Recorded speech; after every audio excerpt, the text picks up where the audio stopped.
One way to measure progress in the new century, the 21st century, is to take a look at all of the new language that's evolved. So let's do that today and take a look.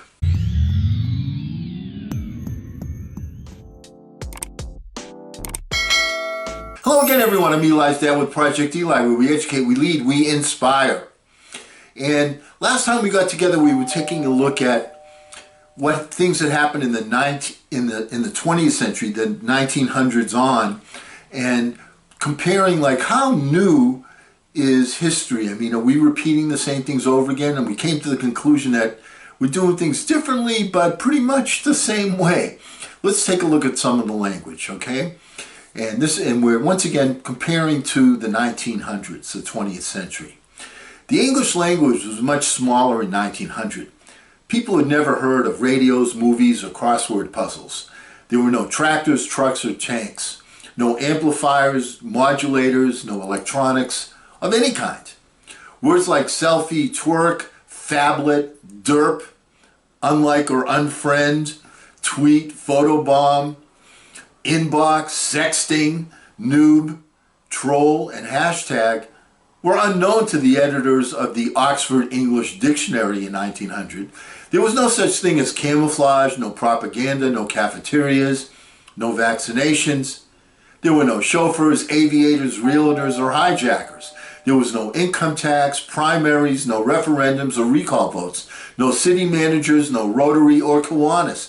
People were neither Bolshevists, modernists, fascists, nor feminists. They didn't listen to jazz or gospel or bluegrass. They'd never seen a neon light. They weren't schizophrenic or psychotic. They didn't have neuroses or complexes. They didn't wear polyester or synthetics of any kind, nor sunglasses, lipstick, or bronze chains. No one used pesticides or fluorides. Like no other time before it, the history of the 20th century can be measured out in the sheer volume of words we had to invent in order to describe it. We had none of today's popular acronyms and abbreviations to give us clues. SRSLY. Seriously? People were unable to say that a passage was TL, too long, or they didn't DR, didn't read. What they called keeping up with the Joneses has been modernized to FOMO, fear of missing out. OMG! Oh my God, that inspires me to LMAO or LOL today. If one doesn't have knowledge of the past, the present becomes ubiquitous and underappreciated. Now, the United States in 1900 was a vast and desperate country. It would be impossible to describe an average American life. No such thing existed. Does the year 2020 ring a familiar bell? Though 250,000 miles of railroad lines were slowly tying the country together, many Americans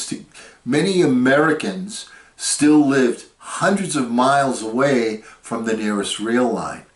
In the northwest states of Oregon and Washington, rivers were still the highways of the land.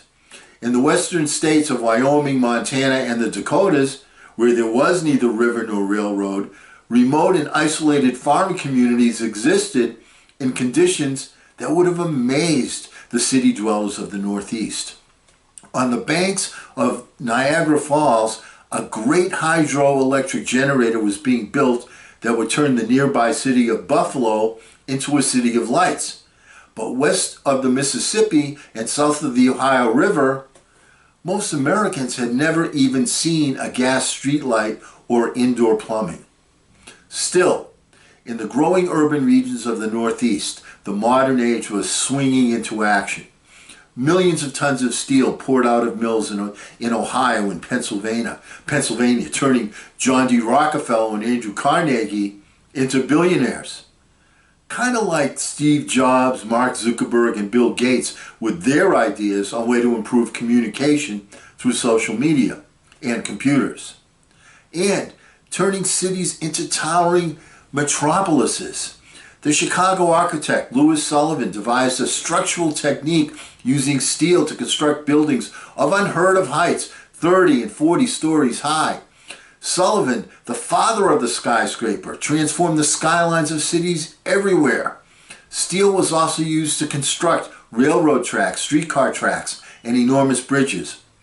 During the century's first decade, New Yorkers saw the construction of the Williamsburg, Brooklyn, and East River bridges. In Cincinnati, construction was begun on a bridge that would span the Ohio River leading south to Kentucky. Mammoth engineering projects could be seen underground as well. You know, Boston and Paris, well, they already had subway systems at the turn of the century. Well, now New York would have one as well. In 1904, the Broadway subway line opened, and a 3-mile trip uptown that had previously taken up to an hour could now be traveled in less than 10 minutes. Just like the recent transportation changes on the Strip in Las Vegas, speeding up a trip from one casino to another. Certainly that's essential travel. Meanwhile, Thomas Edison was providing the world with inventions that amazed the public. The electric light, the record player, the kinescope, the list of wonders went on and on and on. The modern age seemed to burst forth en masse from the front parlor of Edison's New Jersey home. In 1900, there were only 8,000 automobiles in the United States and less than 10 miles of paved road. While tens of thousands would gather in Long Island early in the decade to watch the Vanderbilt Cup automobile races, cars were thought to be toys for the rich only. Henry Ford would help to change that notion when in 1908 he introduced mass production, which created more jobs and cheaper cars. Ford wanted to make the automobile affordable to the average working man. The idea made him a millionaire. By decade ends, there were over 200,000 cars in the country, and well over half of them were Fords. Now, does that remind you of the works of Steve Jobs, a PC in every home? Or the visions of Elon Musk and Jeff Bezos? Or the cell phone society where we all currently reside? For most of the country, however, the modern age seemed far away. In the South, in the 1900s, the economy was still recovering from the Civil War. There was virtually no industry in the Deep South, and construction, even of private homes, lagged far behind the rest of the country. Similar to the fate of millions of impoverished Americans today. When it comes to wealth, parity is as much a myth as the latest product designed to prevent hair loss. And you'll just have to trust me on that. So there are many, many similarities to the way things got done back then and the way things are being done now, wanting to create something for the average man now. As Steve Jobs wanted to have a computer in every home, Henry Ford wanted to have a car in every garage. Next time we get together, we're going to talk a little bit about race relations back then and today. And until that time, make sure that you don't ration the passion, make sure that you fashion the passion. I'm Eli's dad.